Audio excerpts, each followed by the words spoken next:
أسرفوا على أنفسهم لا تقنطوا من رحمة الله إن الله يغفر الذنوب جميعا إنه هو الغفور الرحيم صدق الله العلي العظيم صلوات اللهم صل على محمد وآل محمد. Assalamu alaikum wa rahmatullahi wa barakatuh. Condolences to each and every one of you in this season of mourning when we are remembering and commemorating the movement, the revolution of Imam Hussein alayhi salatu wasalam, calling to mind his sacrifices, the sacrifices of his family members and companions in the cause of Allah. It's amazing that even when you give me a short microphone stand like this, it's still too tall for me. So alhamdulillah, we have I think a good series of discussions planned for you this weekend, inshallah.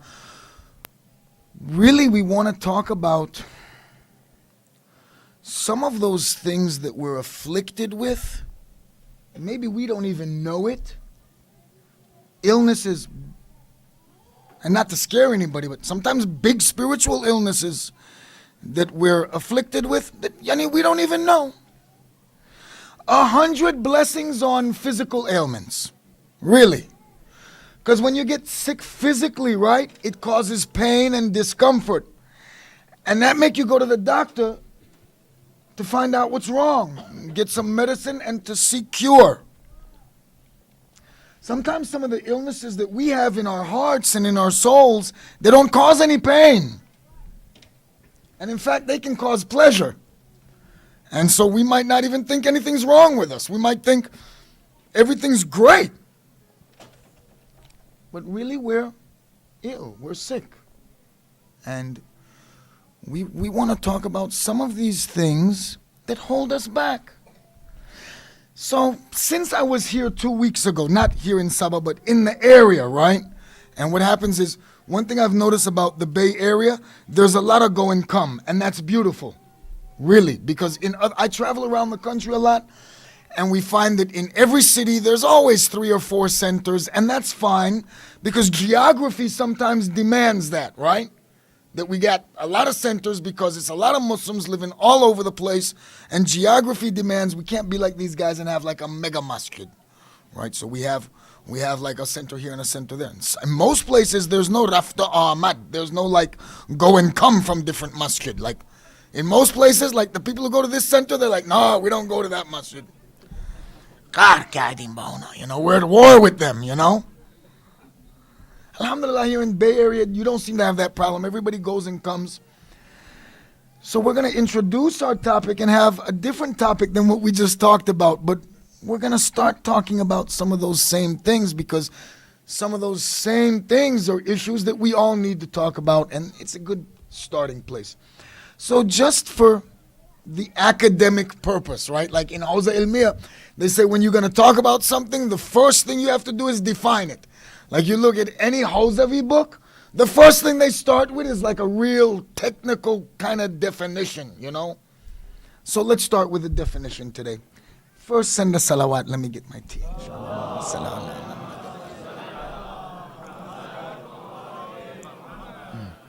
The best thing about Saba is the tea. I come here for the tea. This word tazkiyah, the root letters are za, kaf, ya. Zaka yozaki, tazkiyah. In Persian, probably even in Urdu, when we translate this word from tazkiyah into English, who can tell me what it means? Don't be ashamed. Don't be shy. Tazkiyah, what's it mean? Aye, that's the word I'm looking for.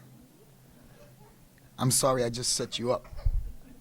Usually when we translate tazkiyah from from Persian or from Urdu into English, we translate it as purification.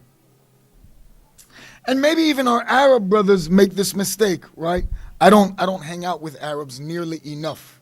My knowledge of Arabic is a real technical knowledge of Arabic, sarf and nahw, and look it up in the dictionary and what it means on bab istif'al.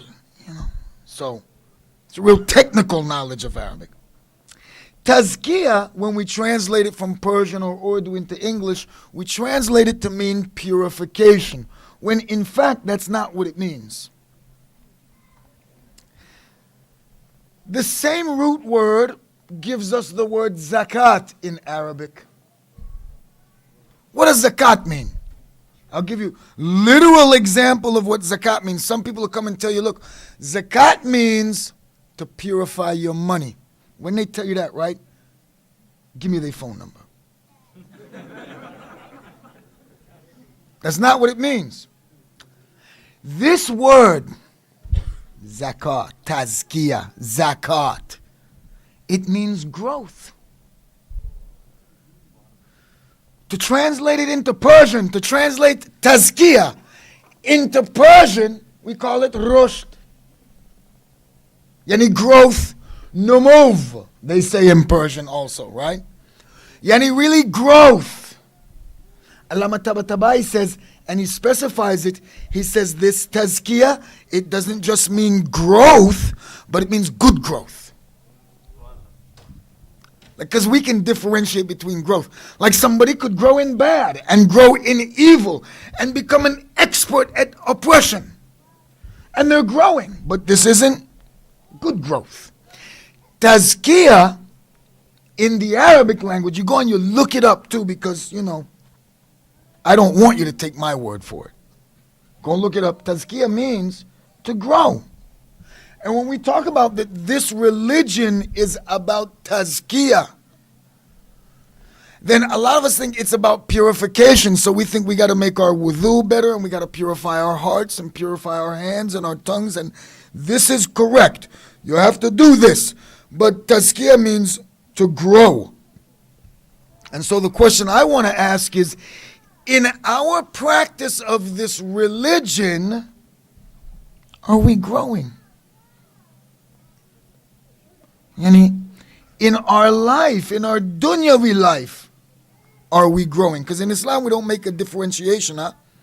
We don't make a differentiation between spirituality and physicality, your physical life. Yani, it's all religion. It's all spirituality. You can't separate between it. Human being is made that way. So because it's all spirituality, it's all religion, then are we growing? Are we growing? Tazkiyah to nafs, says our brother. You know what that means? To grow your nafs. In a good way. To get stronger. To grow in the religion. And I'm be honest with you, when I prepare these speeches, ooh, that sounds like my ringtone. I thought it was me. Salawat.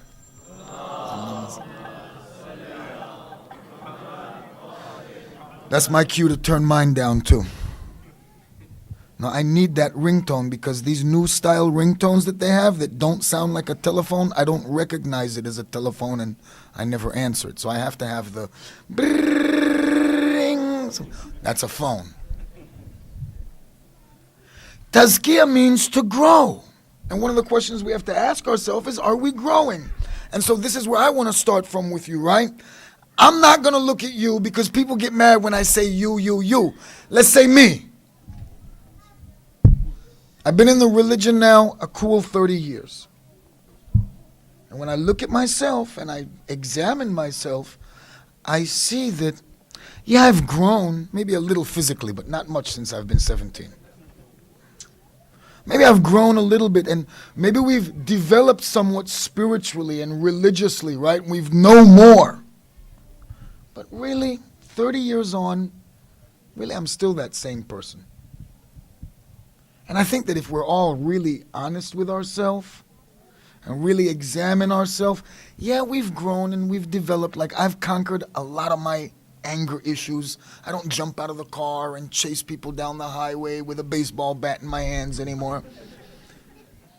Having kids does that to you. Like, once you have kids, like, you calm right down. Like, before I had kids, I was that guy, like Mr. Road Rage, get upset, jump out the car. Yeah. You have kids and that just goes away, alhamdulillah, inshallah. But we've changed and we've grown and we've developed and we've conquered some aspects of ourselves. But if we really examine ourselves and really compare where we are to where we should be, we'll see that we really haven't changed or grown or been strengthened that much. What are the things that are holding us back? And of course, we don't have the time to go over all of them. So in this weekend, we're going to go over the most important ones. Okay? Send a salawat. Let's begin for this evening then, inshallah. So like I said, we're going to start from some place that we know. Because that's how you learn. How you think, how human beings think. He starts from what's known so that he can move towards what's unknown. But our knowledge is based on what we know, and that's how we figure out what we don't know. We use the stuff that we do know. So let's start with something that we do know. Let's talk about Yas. And those of you who were with me a couple weeks ago, you remember we had a little discussion about Yas. I'm not going to go into it in the depth that I did a couple weeks ago. But this evening we have to cover it, we have to mention it, we have to introduce our topic with this discussion about Yas. Yas, Arabic word, it means despondency or hopelessness. And usually when we talk about Yas and to be ma'ayus, to be hopeless, we talk about it in relation to the mercy of Allah. And so most of the discussion that we have about this Yas, we have this discussion as one of the gunahan kabira, one of the great sins in Islam, Yas, to be hopeless of the mercy of Allah subhanahu wa ta'ala. This is one of the greatest sins in Islam, if not the greatest.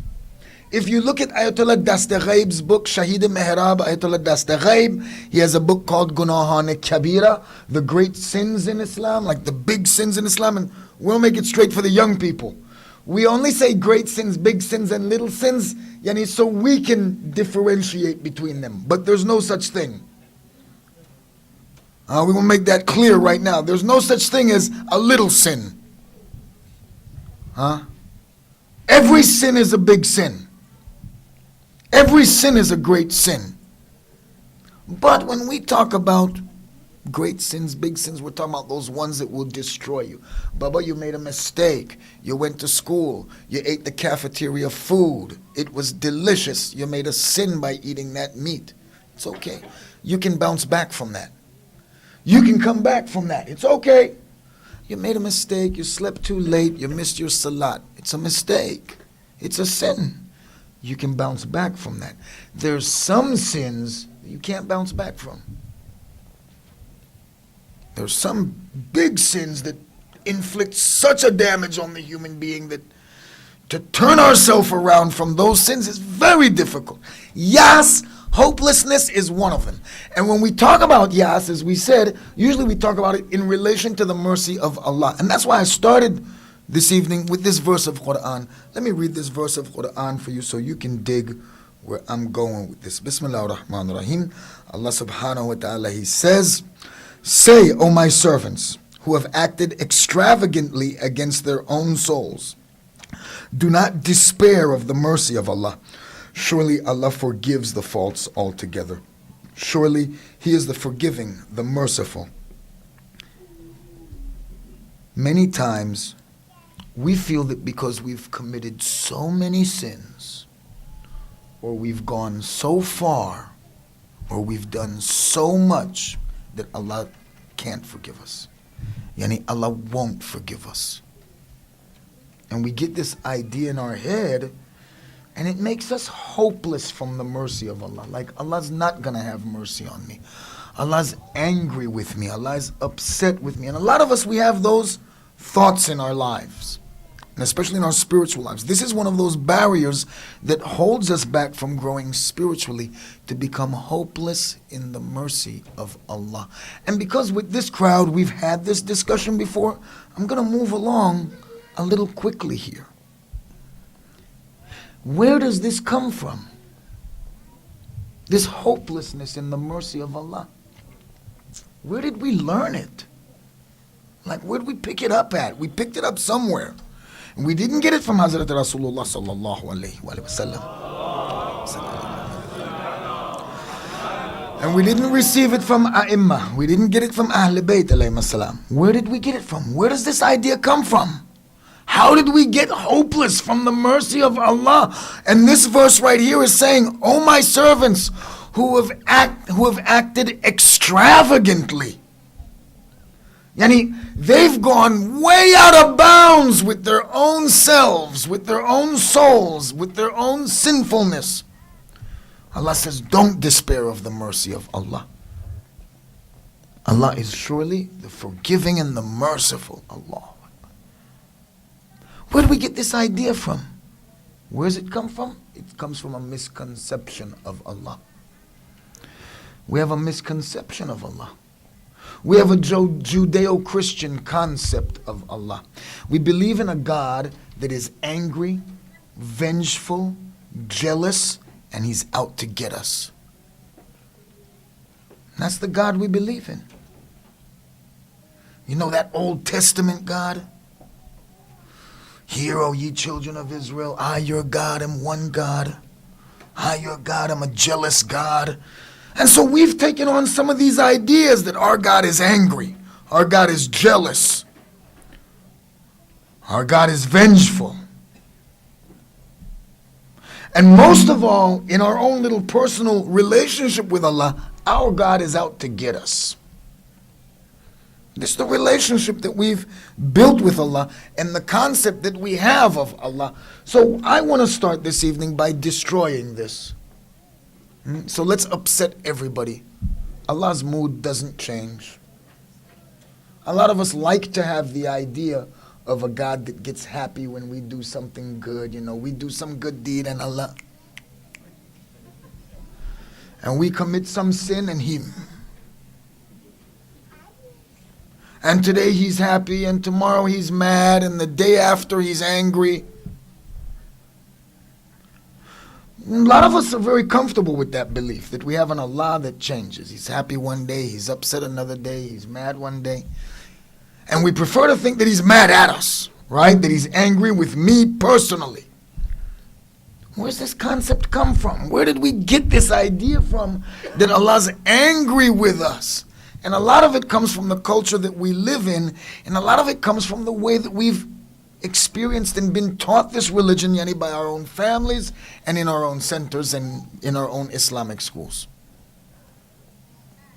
So number one, Allah subhanahu wa ta'ala loves us and loves us dearly and deeply. He is not angry with us. He's not upset at us. He's not out to get us. And He will forgive any sin that we ever commit.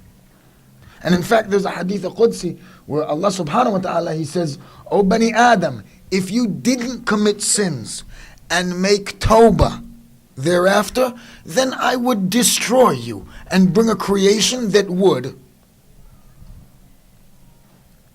And one of the ways human beings grow is to make a mistake and learn from it.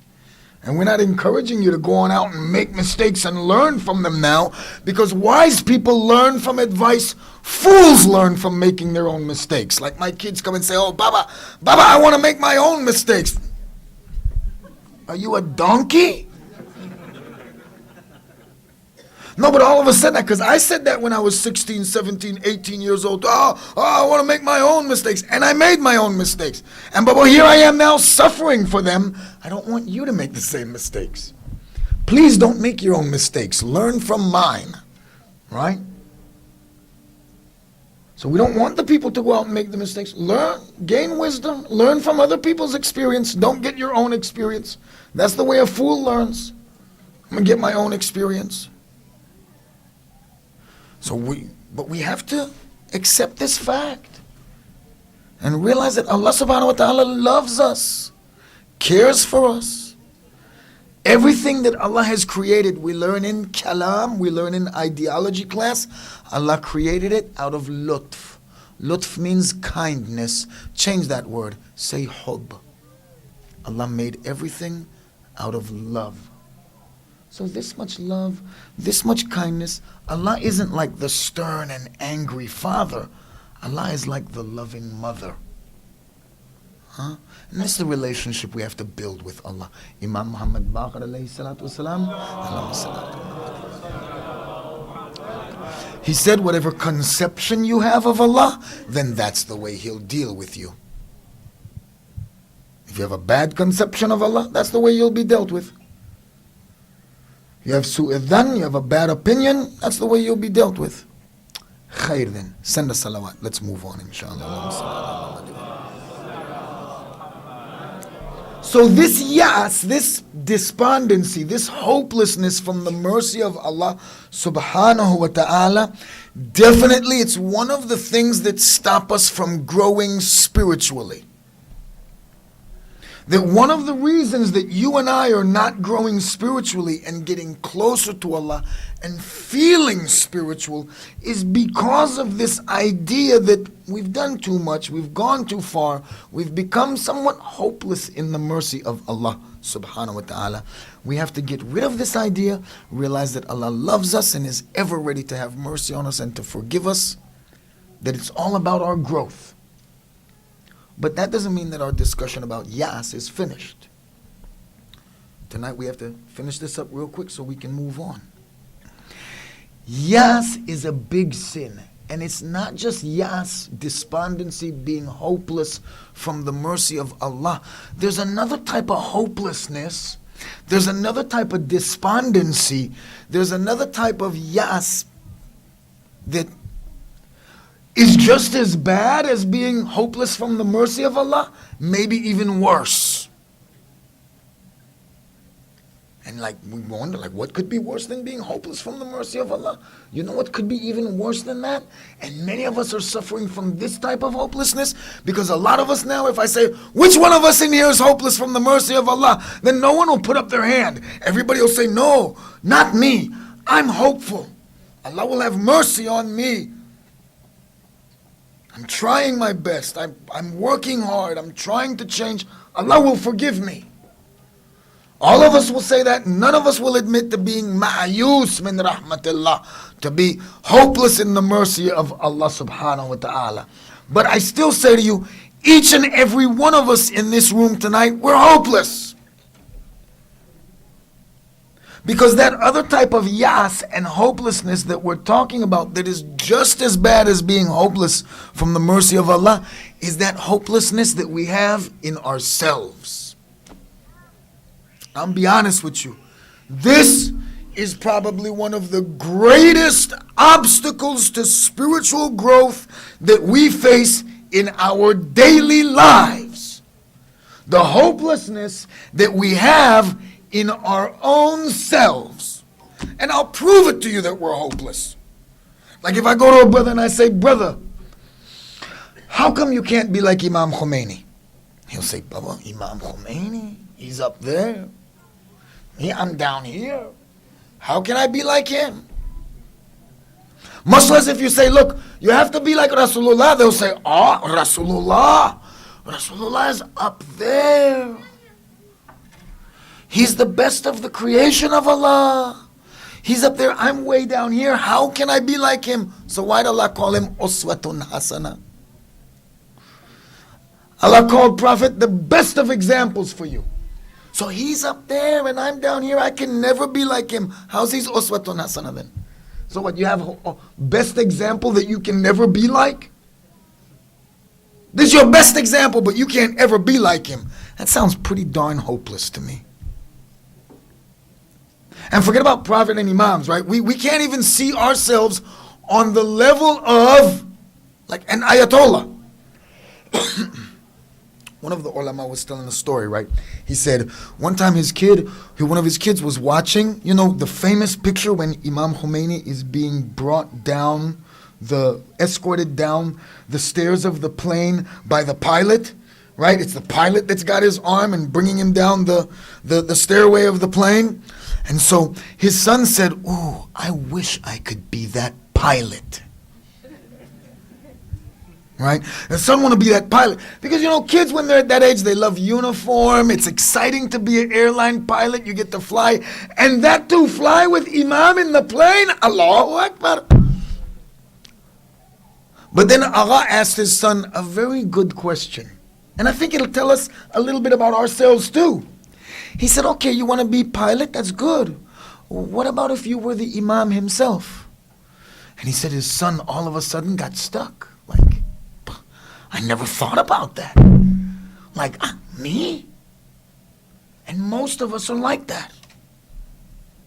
And if I say to somebody like, we've been practicing this religion for this long, how come we can't be like Agha Bahjat?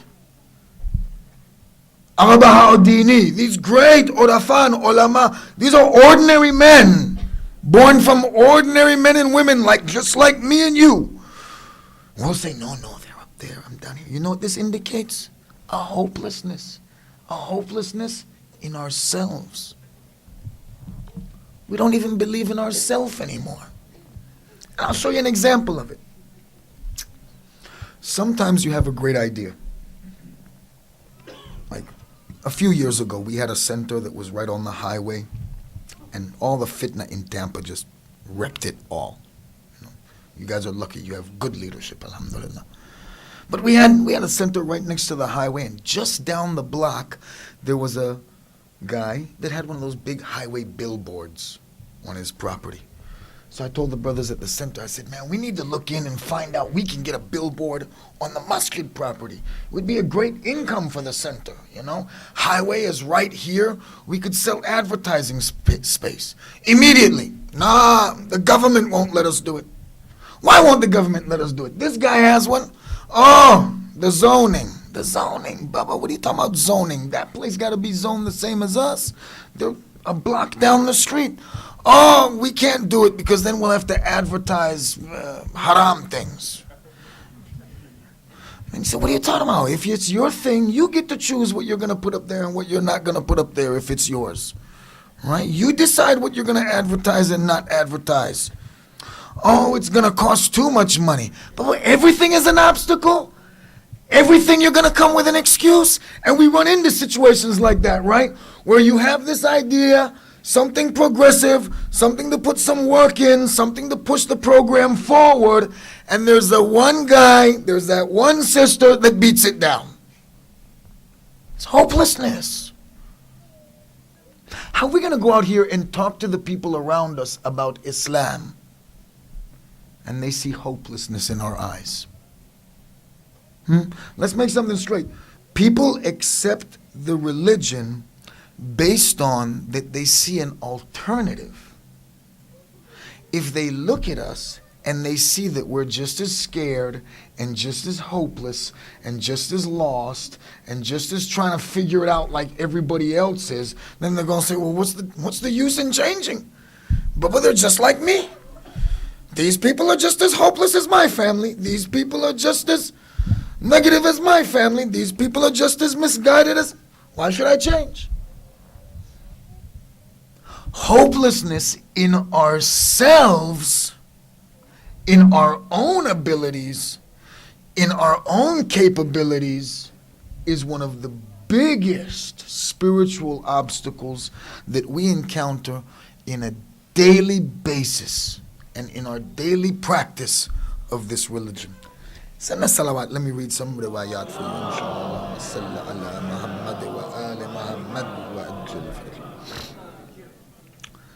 Hopelessness and being hopeless is one of the things that we have to understand, that hope differentiates the believer. It's something that we need. Imam Ali alayhi salatu wasalam, he said, Allahumma salli ala Muhammad wa al-Muhammad. Imam Ali alayhi salatu wasalam, he said, a hopeful sinner is better than a hopeless servant, mu'min. Yani a hopeful sinner is closer to Allah, Imam Ali says.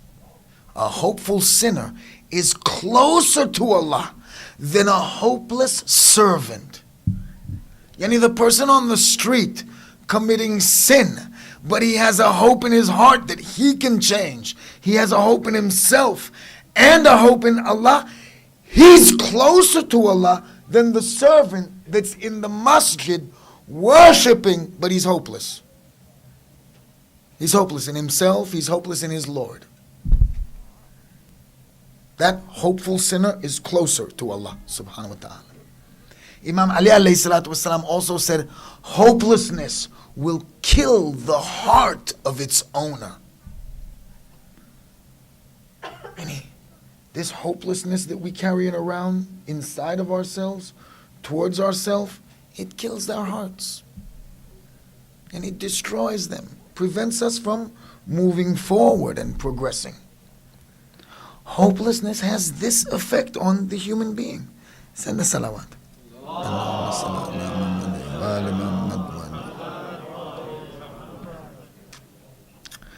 We'll talk about the formula for hope in a minute. However, one thing that we have to realize about this hopelessness that we have in ourselves is that this hopelessness, where does it come from? So just like we're trying to figure out where does the hopelessness in Allah come from, we have to think about where does our own hopelessness in ourselves come from. And one thing we have to realize, especially our parents in the audience, a lot of it is learned behavior. We learn how to be hopeless. I'll give you an example. If you give a child abuse and criticism all the time, do you know what happens to that child? They become hopeless. All they want is for the abuse and the criticism to stop. They'll do anything. They'll behave however you ask them to behave.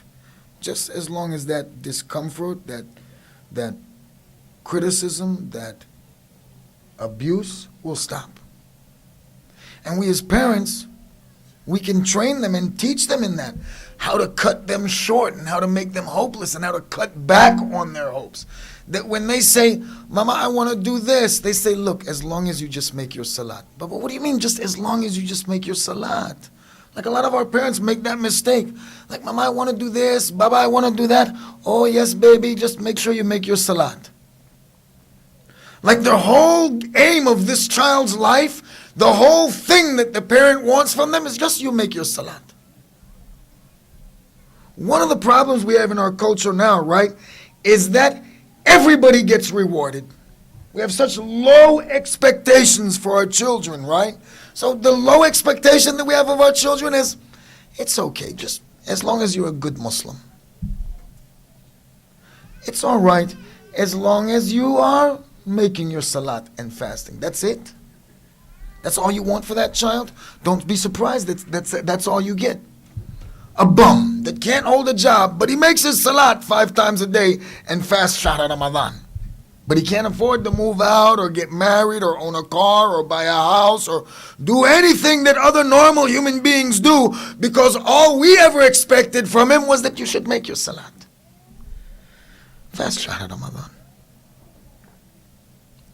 One of the ways we can create hopelessness in our own children is by not demanding more from them. And I'm not trying to say like be like the tiger mommies, isn't that what they call them?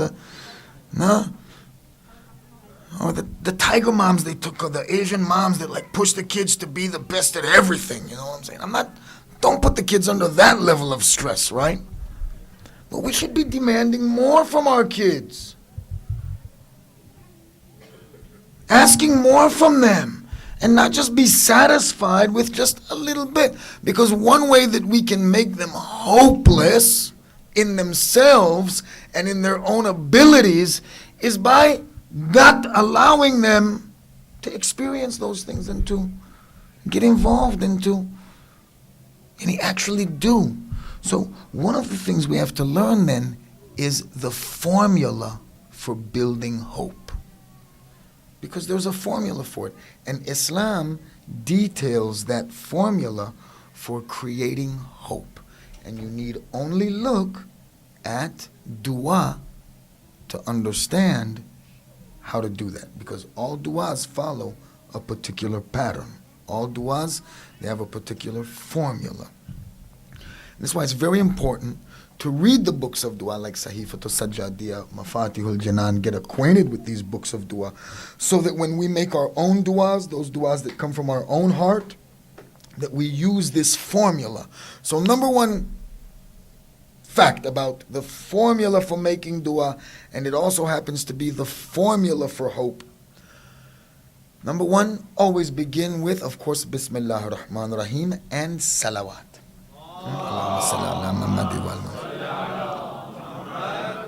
So whenever we make a dua, we begin with Bismillah and salawat. Salawat itself is a dua, right? So we say this dua first, and then you begin with your dua. Dua has a formula to it. And you look at Sahifatul Sajjadiyah, Mafatihul Janan, you'll see all duas start with hamd and thana. They start with glorification and praise of Allah subhanahu wa ta'ala. All duas. You look at any dua, whether dua kumail, dua nudba, any of the duas of Sahifatul Sajjadiyah or Mafatihul Janan, they start with Bismillah, some salawat of course, and then the next thing, first and most important thing in any dua, hamd and thana, praise and glorification of Allah subhanahu wa ta'ala. After this section of the dua is complete, every dua has this, then the next part is thankfulness to Allah for all of the blessings and ni'amat and kindnesses that we've received. Every dua does this. Even like dua kumail, which is really a dua of istighfar, right? And seeking nearness and mercy from Allah. Even in this dua, Imam Ali alayhi salatu wasalam starts out by glorifying Allah and then thanking Allah for those blessings and ni'amat and kindnesses and barakat that he has received before, right? Then you get into asking for what you want in the dua. And it's the same in dua kumail, which we just read tonight. Hamdu thana, praise and glorification. Then you remember what you've already gotten and be grateful for that. And then you ask for what it is you want now. And in dua kumail, for instance, we ask for what we want, istighfar and mercy and nearness and to Allah and deliverance from the fire, right? It's how every dua works. This is the formula for building hope. This is how we build hope. And just to show you that, when someone asked Imam Ali, Ya Ali, from where do you get your hope for the future? And Imam Ali alayhi salatu wasalam, he replied, from every place in my past where Allah has guided me and helped me and gave me barakat before. From every place in my past. So how we create hope, yani in ourselves, in Allah, in our spiritual lives, is by gratitude, remembering what we've already been given, thanking Allah for that, recognizing that, acknowledging that, and then ask for what we want. A lot of us, we treat Allah like Santa Claus, isn't it? We got one long laundry list of stuff that we want. So when we make du'as, Bismillah ar-Rahman ar-Rahim, Allahumma salli ala Muhammad wa al Muhammad, Ya Allah, I want a house and a car and a wife and a this and a that. Ya Allah, I'd like a yacht. Ya Allah, I'd like the docking fees paid for. Ya Allah. And we have all these long list of things that we want, and we say, Ya Allah, Ameen, Rabbal Alameen. And that's the dua. The dua was a Christmas list sent to Santa Claus. And this is the relationship we have with Allah. And the reason we can't get the stuff that we want, and sometimes we say, well, Allah doesn't love, this is another thing that reinforces that hopelessness, right? Allah doesn't love me. Allah is angry at me. He doesn't answer my du'as. Banda khuda, you're only asking. Only you know how to ask, only you know how to say, Allah, gimme, gimme, gimme, gimme, gimme. Start with Allah, thank you. Allah, thank you. You gave me this. You gave me that. Life, health, growth, alhamdulillah. Then you get something. If I come to you and only time you see me and hear from me is when I want something, and I never tell you, thank you for the last time you gave me something, right? How long are you going to keep giving me? Sooner or later you're going to do like when you see me coming, you're going to like, oh, gone, because you don't want to deal with that person. one of our spiritual problems isn't just that we've lost hope in the mercy of Allah, but we've lost hope also in our own selves. Yani in what we can do, in what we're capable of. Even you can see it, something that we'll talk about for tomorrow night. We'll just mention it tonight before we finish up. Even when you ask people, what do you want to do? It's something I love to ask people. You want to see somebody and know who somebody is? Tell them, brother, what's your plan? Not too long ago, I was talking to a young person. I said, sis, what's your plan? I don't know. You don't know. Okay, well, if you could do 3 things, what would they be? Just any 3 things. Now I'm just trying to get it. But show me some sign of life here. Is there a pulse here? You know? Just give me 3 things that you'd like to do. Like you can say anything. I want to go on a cruise. I want to go on a SpaceX to the moon. Anything, Yani. What do you want to do? I don't know. And most people are like that. You go and you test it for yourself. You run into somebody, you say, what do you want to do? What do you dream about? Huh? What do you dream about? What are you ambitious for? What do you want? I don't know. I don't know. I don't know. And that's a sign of hopelessness. When somebody comes and says, I don't know, because I got a plan. I want to take over the world. I got a plan. I know what I'm doing. I'm trying to take over the world. Y'all ever seen Pinky and the Brain? Huh? What are we doing tomorrow? Same thing we do every day. Trying to take over the world. So, have a plan. Know what you're doing. And one of the issues that we're faced with is a lot of us, we don't know. What do you want to do? I don't know. And when they do come with something, and we'll talk about it tomorrow night, when they do come with something, it's, oh, I want to own a house. Okay, khair. Everybody want to own a house. I want to own a house one day. Everybody want to own a house, but what do you want to do? Okay, I want to get a new car. Even the young men, I want to get married. Young men, Baba, we know you want to get married, so get up and get married. No, young men, they want to act like ladies, right? Sit down and wait till somebody comes and proposes to them. No. That's their job. Their job is to sit down and wait. Your job is to get up and make it happen. So we have to have some hope in ourselves and not be hopeless in ourselves. And we can see the signs of hopelessness in ourselves all around us. And we have to attack that and address that, because it's one of the huge things holding us back as a community, as a people, as individuals, as families. And it's holding us back spiritually, so that we're not growing spiritually. We're not experiencing the deen as we should. Like, religion is dry and tasteless, like we should have been Wahhabis or something. That saltine cracker deen.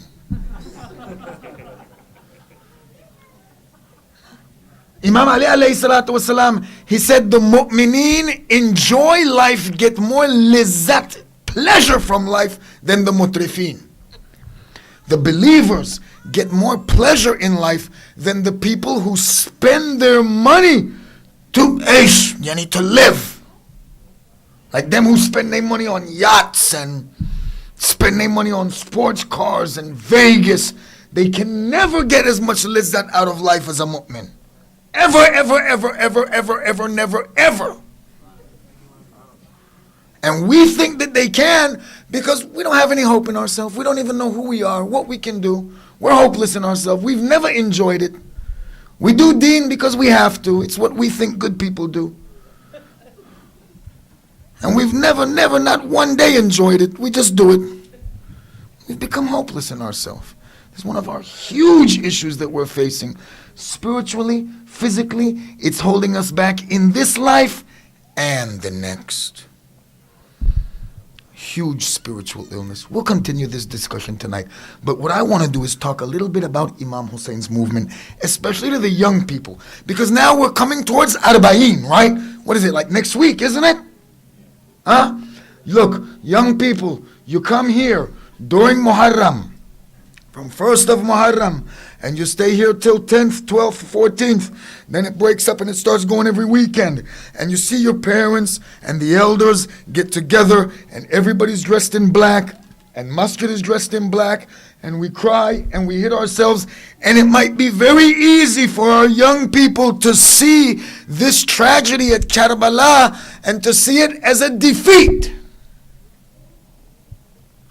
Because when they come to the center, they see their mommy and their daddy, two of the strongest people that they know. Like most kids will never see their daddy cry unless it's at the masjid for Abu Fadl al-Abbas. They ain't never going to see that man cry in their life unless something terrible happens. Unless it's at the masjid for Imam Hussein or Hazrat Abu Fadl al-Abbas or any one of these ashab, right? This is when they're going to see their daddy cry. So kids going to come to masjid and say, but what?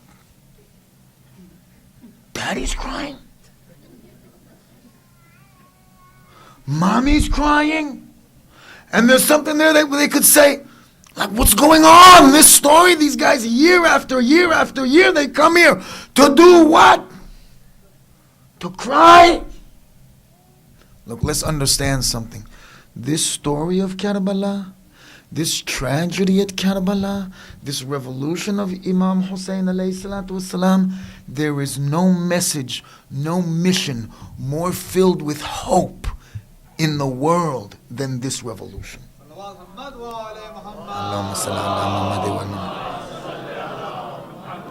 Our religion is the religion of hope. This movement of Imam Hussein's, it's the movement of hope. It's the movement of not just hope in Allah, but hope that is never lost even in oneself. And if there's anything we can learn at Karbala from Imam Hussein that we can take away from Karbala, is that Imam Hussein never lost his hope. I mean, even the enemy testifies to this, right? Even the enemy testified. Understand, most of the information we have about Karbala is from the enemy. A lot of people don't know this. Yes, there's maqtal written by Shias and by close companions, but most of the information we have, it's from the enemy. And even the enemy says this, that we had never seen anyone like this before. That the more we killed his children, his companions, his family members, then it's the stronger he became. Yani the more hope that he fought with. You know, most human beings, if you destroy their family and friends in front of their eyes, you break their spirit, they lose their hope, and they are already defeated. You never have to use a weapon against them. They themselves have defeated themselves. With Imam Hussein alayhi salatu wasalam, we see none of this. And if there's any time at Karbala that we can look and say, maybe at this time, Imam Hussein may have been afflicted with a hopelessness. You know what time that was? At the time that Imam Hussein alayhi salatu wasalam asks Hazrat Abu Fadl al-Abbas to go and get the water for the camp. And Hazrat Abbas, in returning, is martyred. If there's any time that we can see that Imam Hussein is clearly affected, it's at this time. Imam Hussein alayhi salatu wasalam rushes to the side of his brother. He says, my brother, what do you need? Hazrat Abbas, he only has one request from Imam Hussein. He says, Hussein, don't take my body back to the camp. And it's at this time that Zainab herself, she says, when I saw my brother return, then just the look in his face, I knew that Abbas had been killed. Zainab understands just by the look on her brother's face that Hazrat Abbas, her other brother, has been killed, has been martyred, but she never sees his body.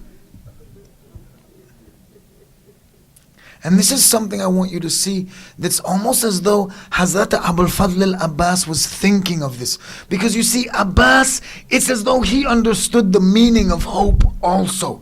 As he's returning from the river, and he's got those water skins, all of his hope is in those water skins. And Hazrat Abbas, he can resist that his right arm is cut off. He can withstand that his left arm is cut off. Hazrat Abbas only slows down, only changes when the water skin is pierced with an arrow. This is when you see his face drop. This is when you see his body lose its energy. And as Abbas collapses on the ground, I want you to understand the seeds that Abbas has planted. These children in the camp of Imam Hussein, they saw their uncle leave. Why would Abbas say, don't take my body back to the camp? When we say this is the movement of hope, this is the religion of hope, look at the seeds of hope that Hazrat Abul Fadl al-Abbas has planted now. Do you know what carried Sakina through all of the lashes? How these children, every time they cried out for their father, one of the guards would take a stick and hit them on their heads. They had one guard whose job was only to do that. That if the children cried out for Hussein or cried out for their father or their uncle, then you take this stick and you hit them on the head so that they should be quiet. Ruqayya, Sakina, all of these children of Imam Hussein and of that caravan, the ladies, they undergo this torture and this treatment. And you wonder, for instance, how is it that some of them, like Ruqayya, they can survive the trip all the way to Sham, all of the beating, all of the torturing, the lack of food, the sleeping in a broken down house. Why is it that Ruqayya dies after the hardest part of the journey? It's because that's when they begin to realize, the children do, that Abbas isn't coming back. Yani, can you think like those children? They saw their uncle as all powerful. Yani, even Qasim, when he steps out to the battlefield, he's not looking back at his uncle Hussein. He's looking back at his uncle Abbas and seeking that approval. He's looking for the look in his uncle Abbas's eyes. All of the children in the camp, all of the women in the camp looked at Abbas in that way. He was the alamdar, the protector of the camp, the one who brought order to the battlefield. When Abbas's body doesn't return to the camp, the seeds of hope are planted in these children, and all along the way to Sham, they're thinking that some way, somehow, their uncle will save them.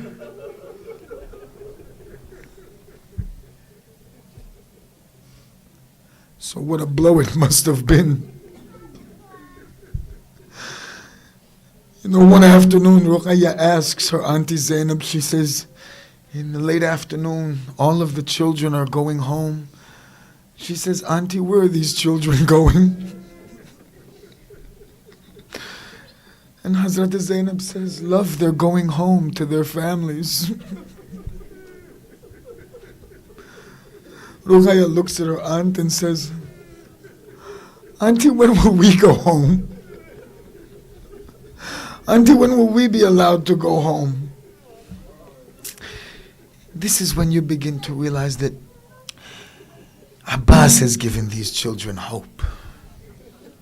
And this is what carried this caravan through this ordeal and allowed them to survive this ordeal. and to be victorious on the other end. وَلَا حَوْلَ وَلَا قُوَّةَ إِلَّا بِاللَّهِ الْعَلِيُّ الْعَظِيمِ وَلَعْنَةُ اللَّهِ عَلَى قَوْمِ الظَّالِمِينَ آمين رب العالمين. Ya Allah.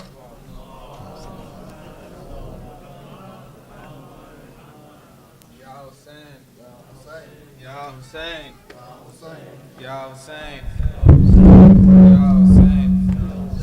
Ya Hussein, Ya Hussein, Ya Hussein. Zainab's in Karbala crying in pain. Oh my dear brother, where are you, Hussein? Zainab's in Karbala crying in pain. Oh my dear brother, where are you, Hussein? Oh my Hussein, oh my Hussein, oh my Hussein, oh my Hussein, oh my Hussein, oh my Hussein. Zainab's in Karbala crying in pain. Oh my dear brother, where are you, Hussein? Oh my Hussein, oh my Hussein, oh my Hussein, oh my Hussein, oh my Hussein, oh my Hussein. After the bloodshed and after the worst, after her sons would lay cut up in thirst, after they dragged her without all her clothes, for months in a prison her husband now knows.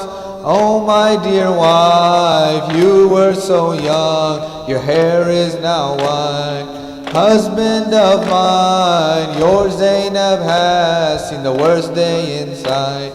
We are the Prophet's own family and blood. The ship of salvation went lost in the flood. Our doorsteps were known by you beggars the most. Is this how you treat us, the heavenly host? If you will leave and want to do wrong, then we are the ones.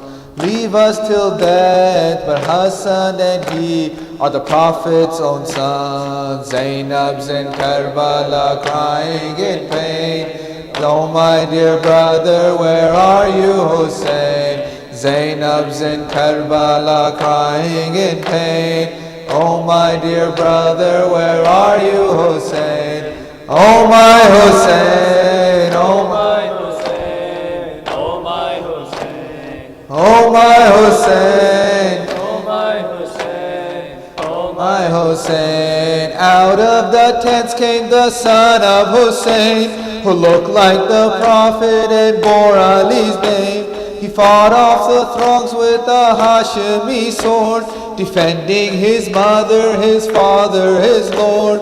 The youth was brought down, the truth was brought down, and falsehood fulfilled. And from afar it looked like to us the Prophet was killed. Here is Hussein with an infant in arm. The hands of a father protect him from harm, from thirst and from hunger, from cold and from heat. He lays down this baby by enemy feet. This is my son, please for a child's thirst have respect.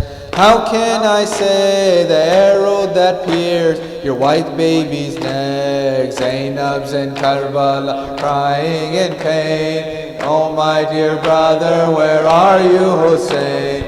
Zainab in Karbala crying in pain. Oh my dear brother, where are you, Hussein? Oh my Hussein, oh my Hussein, oh my Hussein, oh my Hussein, oh my Hussein, oh my Hussein. Riding on horseback to make his last stand, Abbas came bravely with water in hand. Soldiers surrounded him, soon he would fall. Stabbing and butchering, we saw it all. With tears in his eyes for his Abbas, the Sayyid came there. Oh my Mawla, if I had more would I spare. Ali had told him Hussein is our jewel. You are to him as I was to Rasul. So as a boy he would cling to his side, prepared for the day when his life he'd provide. Ammu Abbas, we are in thirst. Oh Abbas, the water so close. Oh our Shaheed, Zainab's in Karbala crying in pain. Oh my dear brother, where are you, Hussein? Zainab's in Karbala crying in pain. My dear brother, where are you, Hussein? Ya Hussein, Ya Hussein.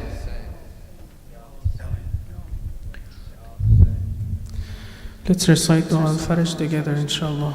Bismillah ar-Rahman ar-Rahim.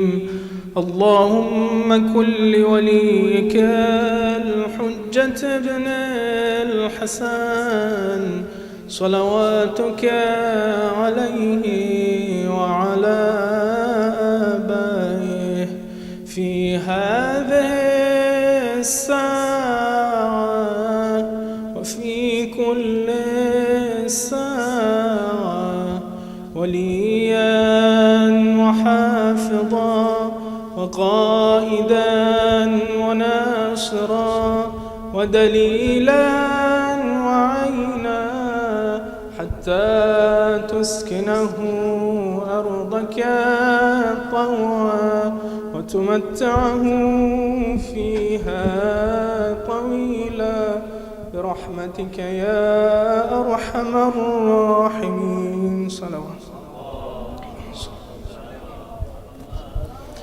السلام عليك يا رسول الله. السلام عليك يا خير خلق الله. السلام عليك يا محمد بن عبد الله. السلام عليك يا أمير